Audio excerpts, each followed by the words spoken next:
네, 정부의 의대 정원 확대 계획에 반발하고 있는 의료계가 파업을 예고하고 나섰습니다. 내일은 대한전공의협의회가 또 다음 주 금요일에는 의사협회가 파업을 하겠다고 밝힌 것인데요. 코로나19 사태까지 계속되는 상황에서 의료 공백이 우려되고 있습니다. 박능후 보건복지부 장관과 관련 이야기 나눠보겠습니다. 어서 오십시오. 네, 안녕하십니까? 네, 안녕하십니까. 자, 방금 이야기한 대로 지금 코로나19 사태가 계속되고 있는 상황에서 또 이 같은 소식이 전해지다 보니까 우려가 되는 부분이 없지 않을 수가 없을 것 같습니다. 네. 의료계가 지금 반발이 만만치가 않아 보이는데 지금 의료계 반발이 된 그 원인이라고 할 수 있겠죠. 의대 정원 확대안 다시 한번 좀 정리를 해봐야 될 것 같은데요. 네, 저희들이 지금 현재 의대 정원이 1년에 3,058명입니다. 네. 지난 15년간 계속 그것이 늘지 않고 그냥 고정되어 왔고요.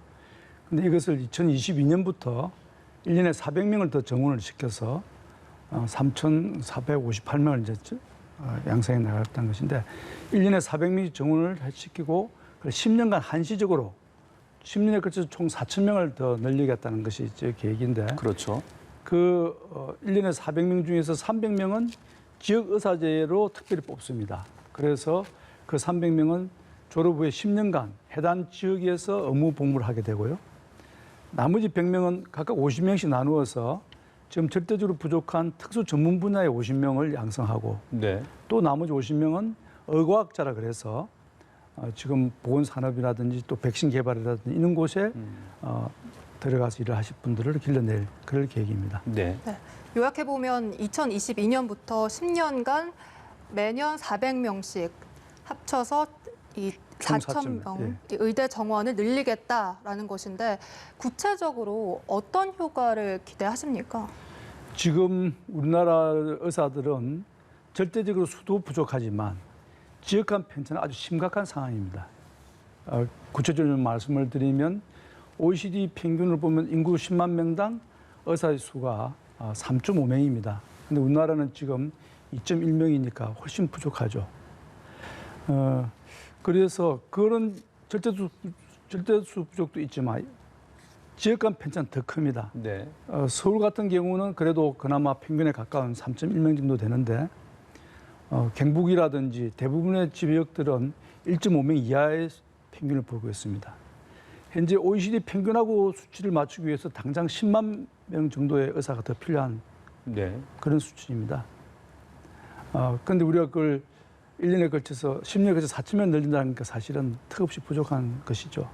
그런데 만약 이게 우리가 계획하고 있는 대로 10년에 한 4,000명을 늘린다 그러면 일단 지역 간 격차를 많이 해소할 수 있을 것으로 생각이 됩니다.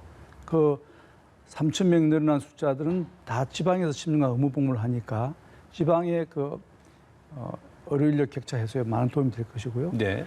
그리고 특히 이제 부족한 전공의들 중에서 특수 분야들, 지금 우리가 부딪히는 감염내과라든지 소아외과라든지 또 역학조사관이라든지 지금 감염병 예방에 절대적으로 필요한 전공의들하고 아이들 보호에 필요한 전공 영역이 좀 늘어날 수 있기 때문에 국민들이 매일 일상적으로 만나고 있는 이 의료 공백을 메우는 데는 큰 도움이 될 것으로 그렇게 생각이 됩니다. 네, 그러니까 의사수 부족 문제를 좀 해결을 하고 또 지역 간 편차라든지 좀 전공 간 편차 또 좀 깊이 분야 그런 데서도 좀 인력을 확충하겠다 이렇게 좀 정리를 해볼 수가 예, 있을 것 같은데요. 네. 그런데 의료계의 또 주장에 보면은 좀 이게 배치의 문제가 아니냐 이런 이야기들도 있거든요. 그러니까 무작정 의사 수를 늘리는 것만이 해답은 아니고 어떤 특정 지역이나 특정 전공의 쏠림을 좀 완화하기 위한 어떤 그런 대책 같은 것들로 좀 해볼 수 있지 않을까 이런 얘기를 하는 것 같아요. 저는 당연한 취지라 생각을 합니다.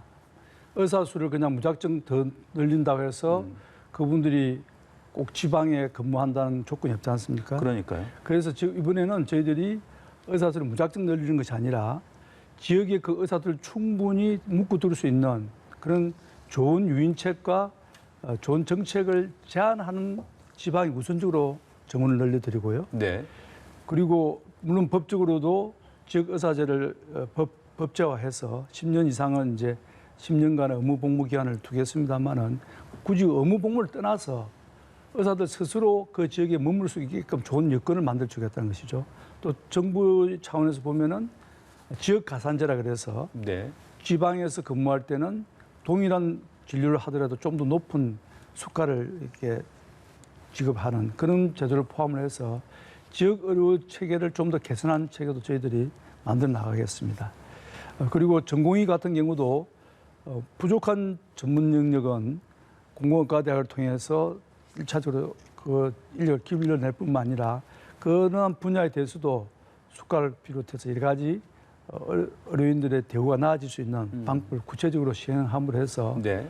이런 정책적인 의대 정원을 늘리는 효과가 실효성을 갖출 수 있도록 그렇게 기반을 닦아 나가도록 하겠습니다. 네. 또 의료계에서는 이런 반박도 나옵니다. OECD 의사수 증가율은 많고 또 접근성 역시 OECD 평균보다 훨씬 많다라면서 의사 수가 문제가 아니라 이렇게 지역적으로나 기피과에 대한 지원이 확대돼야 한다 이런 지적이 나오고 있거든요. 여기는 어떻게 보십니까? 예, 제가 방금 말씀드린 대로 의사 수를 늘리는 것과 병행해서 그 늘어난 의사들이 우리가 요구되는 우리가 필요로 하는 지방에 계속 근무를 할 수 있게 만들고 또 부족한 전공의 쪽으로 갈 수 있도록 그런 제도적 장치를 만들겠다는 것이고 그러한 보완 대책은 정부도 지금 여러 가지 방법을 강구하고 있지만 이런 부분이야말로 우리가 의료계와 정부가 같이 머리를 맞대고 앉아서 같이 협의를 하면서 좋은 방안을 찾아가는 것이 앞으로 과제라 저는 생각을 합니다. 네, 방금 말씀하신 대로 이제 의료계가 실제 파업에 들어가지 좀 않도록 네. 좀 잘 좀 대화와 협의를 통해서 해결을 해야 되지 않겠습니까? 네. 네, 어떤 방안들을 지금 갖고 계신 겁니까? 내일 당장은 이제 우리 전공의 협의회에서 휴진을 하겠다고 예고되어 있고 네. 또 일주일 뒤인 14일에는 의협에서 이제 기업이 중심으로 휴업을 하겠다고 그러는데 전공의 협의회하고는 저희들이 열심히 이렇게 만나서 토론하고 있습니다. 방금 제가 들은 이야기를 보니까 그 대표단들하고는 상당히 서로 긍정적으로 협의가 되고 있는 것으로 생각되어 있고 저희들은 전공의 협의회가 요구하는 수련 환경 개선에 대해서는 전부 다 공감을 하고 있기 때문에 그 부분에 적극적으로 받아들여서 정책화할 것이고요. 그리고 의협에서 요구하는 여러 가지 사안들 중에서도 저희들이 또 경청할 바가 있다고 생각을 합니다. 그런데 의료 전달 체계를 개선한다거나 또 의협에서 요구하는 이런 사안들에 대해서 정책적으로 어차피 그것은 의협이나 정부나 국민의 건강을 확보하고 또 보건 환경을 더 개선한다는 데 대해서는 공통된 목표를 가지고 있기 때문에 충분히 대화를 통해서 그런 목표에 도달할 수 있는 방안이 있다고 생각을 해서 네. 좀 더 적극적으로 대화에 응하고 서로 진정성 있게 대화에 나갈 수 있기를 그렇게 기대를 하고 있습니다. 네. 그런데 만약 내일 이제 실질적인 파업에 들어가게 된다면 예. 여기에 응급실이나 중환자실도 포함이 되어 있기 때문에 이 환자들의 의료 공백이 우려되는 상황이거든요. 여기선 이 부분은 좀 어떻게 대처를 하실 계획이신가요?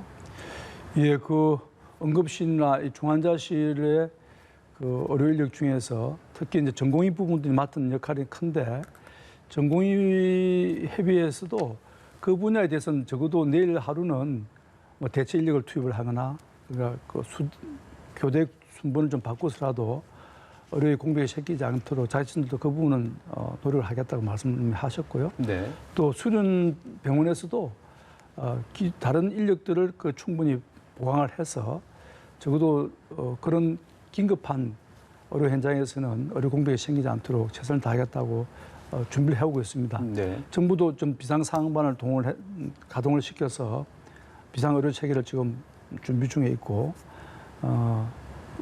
적어도 휴진이나 집단 행동을 통해서 의료 공백이 생기지 않도록 네. 그렇게 만반의 준비를 갖춰놓고 있습니다. 네, 모쪼록 좀 잘 조율이 돼서 큰 피해가 없었으면 하는 바람 네. 가져보겠습니다. 또 오늘 장관님 어렵게 모셨으니까 코로나19 관련 이야기도 좀 나눠보고 싶은데 네, 코로나19 사태가 이렇게 장기간 지속되다 보니까 우리 국민들도 힘들고 또 장관님도 얼마나 고생이 많으시겠습니까? 자, 이게 좀 코로나19 사태가 이게 좀 원만하게 해결이 되려면 무엇보다 이제 치료제, 백신 이게 과연 언제 나오나 많은 네. 분들이 너무 지금 간절하게 바라고 있거든요. 네. 어떻게 좀 보고 계십니까? 예, 치료제 백신이 이제 온전하게 나와야 코로나 사태가 진정으로 이제 해소될 수 있는데 그런 점에서 좀 정부도 투 트랙으로 좀 추진하고 있습니다. 투 트랙은 하나는 국내 개발에 박차를 가하면서 네. 동시에 해외에서 만약에 먼저 개발된다면 그 부분을 미리 확보해 두겠다는 그게 투 트랙입니다. 국내 개발부터 말씀을 드리면 치료제와 백신에 대해서 각 제약회사에서 아주 열심히 하고 있고 정부가 범정부주로 좀 지원을 하고 있습니다. 지금 치료제의 경우에 12개의 물질에 대해서, 약물에 대해서 16개 지금 임상시험이 이미 승인이 되었습니다. 아주 활발하게 좀 진행되고 있다고 말씀드릴 수 있고, 백신의 경우에도 네. 지금 뭐 내년 하반기 생산을 목표로 지금 백신도 박차를 가고 있는데, 앞서 말씀드린 치료제의 경우에는 아마 연말쯤이면 국내 네. 첫 치료제가 나오지 않겠나 그렇게 기대를 하고 있고, 구체적으로 뭐 녹십자 같은 곳에서 우리 국립보건연구원과 같이 공동 연구를 하면서 폐장 치료제를 위해 개발하고 있는데 이것은 아마 연말까지 좀 개발될 것으로 저희들 기대를 하고 있습니다. 네. 네, 그런데 일부 선진국들에서 네. 백신 사재기 현상이 극심해서요. 우리나라는 이 부분을 좀 어떻게 대비하고 있을까 궁금합니다. 앞서 제가 투트랙을 말씀드렸는데요. 해외에서 개발되는 백신에 대해서도 저희들이 다각도로 좀 접근하고 있습니다. 네. 구체적으로 말씀을 드리면 지금 가장 앞서가고 있는 아스트라제네카가 이제 뭐 빠르면 올 연말 안에 백신이 공급될 거라고 말을 하고 있는데, 사실은 그 아스트라제네카가 백신의 개발의 주요 그 생산 요소가, 생산 공장이 한국에 있습니다. 한국의 우리 특정 회사가 그 계약을 맺어서 보건복지부하고, 제가 그 회사 이름 밝혀될지 모르겠습니다만 SK 바이오사이언스 그 애스트라제네카 그 3자 간에 네. 이미 협력 의향서를 체결을 했고요. 그래서 그쪽에서 전 세계적으로 공급할 백신을 우리가 개발하면서 그 일정 부분 우리 또 국내에서도 쓸 수 있게끔 그렇게 같이 협약을 맺어가고 있어서 그것도 우리가 다른 외국에서 개발하는 백신에 접근하는 하나의 루트이고, 그 외에 다른 이제 미국의 모데나라든지 화이자 같은 데도 지금 임상 2상, 3상이 들어가고 있는데 네. 그 각각에 대해서 우리가 다 같이 협약을 해서 네. 그 나라들도 만약 백신이 개발되면 일정 부분 우리가 확보할 수 있는 그런 전략을 동시에 추진하고 있습니다. 네, 알겠습니다. 박능후 보건복지부 장관과 이야기 나눠봤습니다. 오늘 말씀 고맙습니다. 고맙습니다. 감사합니다.